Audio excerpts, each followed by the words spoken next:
இந்த Hyundai Creta N-Lineல இருக்க 3 யூனிக்கான ஃபீச்சர்ஸ் பற்றி நான் உங்களுக்கு இப்போ சொல்கிறேன். இதில் நமக்கு ஒரு 12 லாங்குவேஜஸ் ஆட் பண்ணியிருக்காங்க, இன்க்ளூடிங் ரீஜனல் லாங்குவேஜஸ். இது நமக்கு இப்போ தமிழில் சேஞ்ச் பண்ணியிருக்கேன். இப்போ இன்ஃபர்மேஷன் எல்லாமே தமிழில் மாறிடுது. அண்ட் ஆல்சோ நமக்கு வர மெனியூஸும் தமிழில் தான் காமிக்குது. வரைபடம், நேவிகேஷன் அண்ட் ஃபோன் ப்ரொஜெக்ஷன் அந்த மாதிரி கொடுத்துருக்காங்க. இது என்ன தான் கரெக்டான தமிழ் வேர்டு இல்லைனாலும் தமிழ் ஆட் பண்ணதுக்கே Hyundaiக்கு ஒரு பெரிய தம்ஸ்அப் கொடுத்துக்கலாம். அடுத்த ஃபீச்சர் என்ன அப்படிங்கிறத நம்ம பார்த்தோம்னா, இதில் நமக்கு யூனிட்ஸும் கொடுத்துறாங்க. ஸோ யூனிட்ஸில் போயிட்டோம்னா நமக்கு இப்போது டெம்பரேச்சரை செல்சியஸ் ஆர் ஃபாரன்ஹீட்லையும் சேஞ்ச் பண்ணிக்கலாம். ஃபியூல் எக்கானமியை kilometre per litre or litre per 100 கிலோமீட்டர்லையும் பார்த்துக்கலாம்.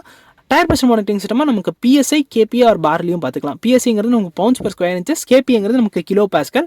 அண்ட் தேர்ட் ஃபீச்சர் என்ன அப்படிங்கிறது நம்ம பார்த்தோம்னா, இதில் மெமரியில் போயிட்டோம்னா நமக்கு ஒரு 128 MB ஸ்டோரேஜ் ஸ்பேஸ் இதில் கொடுத்துறாங்க. அண்ட் இதில் நமக்கு டிரைவ் அண்ட் ட்ராக்ஷன் மோடு வந்துருது ஆட்டோமேட்டிக் வேரியண்ட்டில். டிரைவ் மோட் சேஞ்ச் பண்ணோம்னா நமக்கு eco, normal and sport 3 mode கொடுத்துறாங்க. இது இப்போ லிங்க் டு டிரைவ் மோடில் இருக்குது, அதனால் நமக்கு தீம் சேஞ்ச் ஆகுது. ட்ராக்ஷன் மோடில் நமக்கு ஸ்னோ, சாண்ட் அண்ட் மட் மோட் கொடுத்துறாங்க. ட்ராக்ஷன் மோட் சேஞ்ச் பண்ணுறப்போ நமக்கு தீம் சேஞ்ச் ஆகுது, ஆனால் டிரைவ் மோட்ஸில் சேஞ்ச் ஆகும்.